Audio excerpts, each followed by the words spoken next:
Hi viewers, இன்றைக்கி என்ன recipe பார்க்க போகிறேன்னு பார்த்தீங்கன்னா ஃப்ரூட் கேசரி தான். எனக்கு ரொம்ப பிடிக்குங்க. எங்கள் வீட்டில் என் ஹஸ்பண்டுக்கு இன்னும் ரொம்பவே பிடிக்கும். அவரால் தாங்க இது ரொம்ப வருஷம் கழித்து நான் செஞ்சுருக்கேன். சரி வாங்க, இதுக்கு என்னென்ன பொருள்லாம் வேணும்னு பார்க்கலாம். ஆப்பிள், திராட்சை, அப்புறம் பார்த்திங்கன்னா பைனாப்பிள், அப்புறம் பார்த்திங்கன்னா முந்திரி, திராட்சை, பாதாம் எடுத்திருக்கேன். இந்த கப் அளவுக்கு கேசரி எடுத்திருக்கேங்க.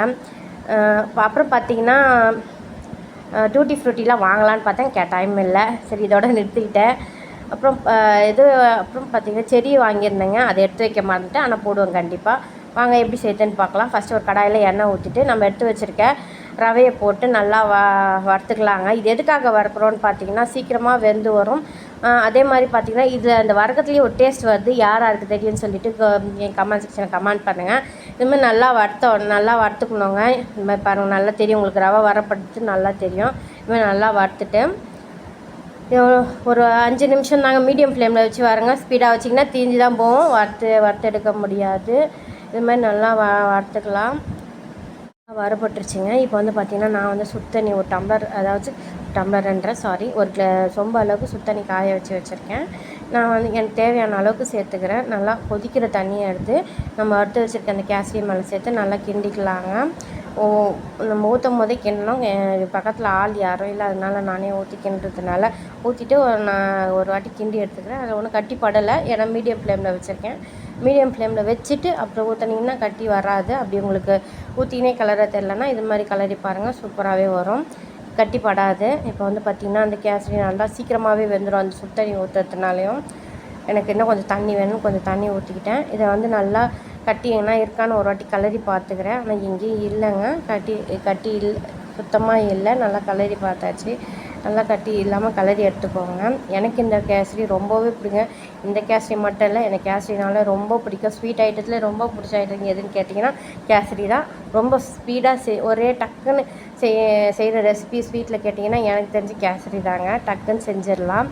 வீட்டில் ரவை சர்க்கரை இருந்தாலே போதும், சூப்பராகவே செஞ்சு எடுத்துடலாம் இந்த கேசரியை. எனக்கு ரொம்பவே பிடிக்குங்க. உங்களுக்கு பிடிக்குமான்னு சொல்லிவிட்டு கமெண்ட் செக்ஷனில் கமெண்ட் பண்ணுங்கள். இப்போ வந்து நல்லா வெந்து வந்துடுச்சு ரவை. இந்த நேரத்தில் பார்த்திங்கன்னா எல்லோ கலர் கேசரி பவுட்ரு போட்டுக்கிறேன் நான். லெமன் கலரில் இருக்கும் பாருங்கள், அதை போட்டுக்கிறேன். உங்களுக்கு எந்த கலரில் வேணுமோ நீங்கள் போட்டுக்கோங்க. போட்டுட்டு நல்லா கிண்டி எடுத்துக்கோங்க. அதான் சொன்னல, நானே ஃபோனு பிடிச்சிக்கிட்டே கிண்டுறதுனால சரியாக கிண்ட முடியல. அப்புறம் பார்த்திங்கன்னா ஹஸ்பண்ட் வந்தாங்க. அவங்க நான் பிடிக்கிறேன் அப்படின்னு சொல்லிட்டு வாங்கிட்டாங்க என் கையிலேருந்து. அவங்க வாங்கிட்டு சரி நான் கிளறேன்னு சொல்லிவிட்டு நல்லா கிளறி விடணுங்க. கட்டி எந்த இடத்துலையும் கட்டி இல்லாத அளவுக்கு நல்லா கிளறி விடுங்க.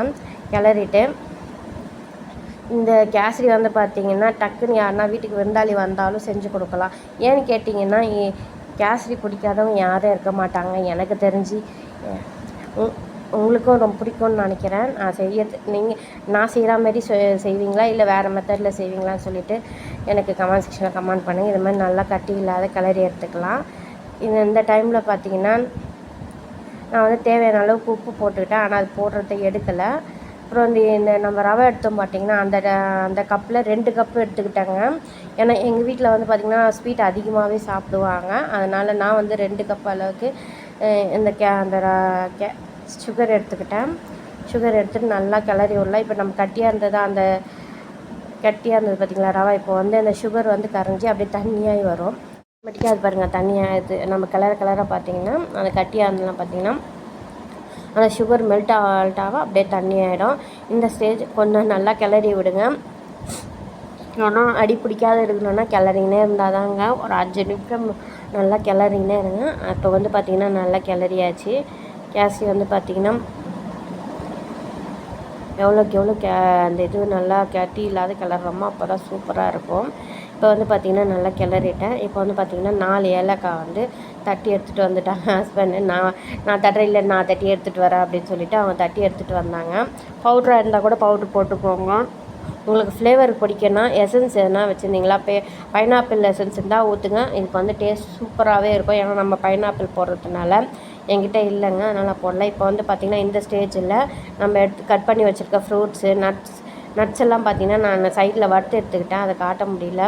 இப்போ வந்து பார்த்திங்கன்னா நட்ஸு, அப்புறம் வந்து பார்த்திங்கன்னா பைனாப்பிள், ஆப்பிள் இது வரைக்கும் போட்டு நல்லா கிளறிக்கிறேன். கிரேப்ஸ் போடலை, ஏன்னா இப்போயே போட்டு கலர்னா அது ஒரு மாதிரி சொதன்னு ஆகிடும். அதனால் நான் இதை மட்டும் ஃப்ரூட்ஸ் இந்த ஆப்பிளும் பைனாப்பிளும் அப்புறம் பார்த்திங்கன்னா நட்ஸ் வரைக்கும் போட்டு கிளறிக்கிறேன். நல்லா கிளறி எடுத்துக்கலாம். இது மட்டும் இல்லைங்க, உங்களுக்கு என்னென்ன ஃப்ரூட்ஸ் பிடிக்குமோ போடுங்க, சூப்பராகவே இருக்கும். இந்த கேசரி நீங்கள் கண்டிப்பாக பசங்களுக்கு செஞ்சு கொடுங்க, விரும்பி சாப்பிடுவாங்க. எங்கள் வீட்டில் எங்கள் வார்டு வந்து நாங்கள் 2 பேரும் விரும்பி சாப்பிட்ற அளவுக்கு சாப்பிட மாட்டான். நான் இதுமாதிரி செஞ்சு கொடுத்தா விரும்பி சாப்பிடுவாருங்க. இப்போ வந்து பார்த்திங்கன்னா நான் தேவையான அளவுக்கு நெய் ஊற்றிக்கிறேன். நெய் ஊற்றி கிளறி விட்டுக்கிறேன். நான் ஃபஸ்ட்டு வந்து நெய் ஊற்றல, எண்ணெய் மட்டும்தாங்க ஊற்றினேன். இப்போ வந்து பார்த்திங்கன்னா தேவையான அளவுக்கு நெய் ஊற்றிக்கோங்க. எவ்வளோக்கு எவ்வளோ நெய் ஊற்றுறீங்களோ, நெய் சொட்ட சொட்ட அந்த கேசரி எடுத்து வாயில் வைக்கும்போது அவ்வளோ டேஸ்ட்டு அல்டிமேட்டாக இருக்குங்க. இப்போ வந்து பார்த்திங்கன்னா கட்டி போட்டு கடைசியில் வந்து பார்த்திங்கன்னா நான் செடி எடுத்து வச்சுருக்கேன்னு சொன்னால செடியை வந்து எடுத்து போட்டாச்சு. அந்த கேசரி கலருக்கும் அந்த செடி கலருக்கும் பார்த்திங்கன்னா சூப்பராக இருக்குது. என் ஹஸ்பண்ட் பார்த்திங்கன்னா இந்த செடியை இந்த இந்த ஃப்ரூட் கேசரிக்காகவே வாங்கினாருங்க. அவ்வளோ பிடிக்குங்க அவருக்கு. ஆனால் நான் வந்து செய்ய மாட்டேன். ஏன்னா நம்மளுக்கு ஃப்ரூட்ஸ் வந்து அப்படியே சாப்பிட்றது தான் நாங்கள் விரும்பி சாப்பிடுவோம். இருந்தாலும் இது வந்து நான் கல்யாணம் ஆன புதுசில் ஃபஸ்ட்டு என் மாமியார் வீட்டில் செஞ்ச ஸ்வீட்டு தான், செஞ்ச சமையலே இது தாங்க. அதனால் என் ஹஸ்பண்ட் மறக்கவும் மாட்டாங்க. அந்த டேஸ்ட் வந்து அவ்வளோ சூப்பராக இருக்குதுன்னு சொல்லுவாங்க. இந்த நேரத்தில் எல்லாரையும் கிளறியாச்சு. கடைசியாக என்ன பண்ணுங்கள், இந்த கிரேப்ஸை போட்டு நல்லா கிளறி எடுத்துக்கோங்க. கிளறி ஒரே நிமிஷம் தாங்க கிளறிட்டு இறக்கிடுங்க. இறக்கிட்டு அன்பான கணவனுக்கு எடுத்துகிட்டு போய் கொடுத்துடலாம் வாங்க. இதில் வந்து பார்த்திங்கன்னா மேலே வந்து நட்ஸு, அப்புறம் வந்து பார்த்திங்கன்னா என்ன சொல்கிறது, அந்த செரி, அப்புறம் கிரேப்ஸு, ஆமாம் காஞ்ச திராட்சை, பச்சை இந்த கிரேப்ஸு எல்லாத்தையும் வச்சு, முந்திரியெல்லாம் வச்சு அப்படியே லவ்வோடு ஹஸ்பண்டுக்கு எடுத்துகிட்டு போய் கொடுத்தேங்க. அவ்வளோ சூப்பராக இருக்குதுன்னு சொன்னாங்க. கண்டிப்பாக நீங்களும் ட்ரை பண்ணி பாருங்கள். என்னோடய மோஸ்ட் ஃபேவரட் ரெசிபி எங்கள் வீட்டில் இருக்கவங்களுக்கு ரொம்பவே பிடிக்கும். கண்டிப்பாக நீங்களும் ட்ரை பண்ணணும்னு நான் கேட்டுக்கிறேன். பாருங்கள், ஹஸ்பண்டுக்கு ரொம்பவே பிடிக்குங்க, விரும்பி சாப்பிடுவாங்க. அது என்னவோ தெரில, சைடாக வந்துருச்சு வீடியோ, என்னன்னு தெரியல. இன்னும் அங்கே கேமரா சேஞ்ச் பண்ண முடியல, அது கொஞ்சம் சைடாக இருக்குது. ஆனால் சாப்பிட்டுட்டு டேஸ்ட்டு சூப்பராக இருக்குதுன்னு சொல்லியிருந்தாங்க. நீங்களும் கண்டிப்பாக ட்ரை பண்ணுங்கள். ட்ரை பண்ணிவிட்டு எப்படி இருக்குன்னு சொல்லுங்கள். இந்த வீடியோ பிடிச்சிருந்தா லைக் பண்ணுங்கள், ஷேர் பண்ணுங்கள், சப்ஸ்கிரைப் பண்ணுங்கள். பாய்.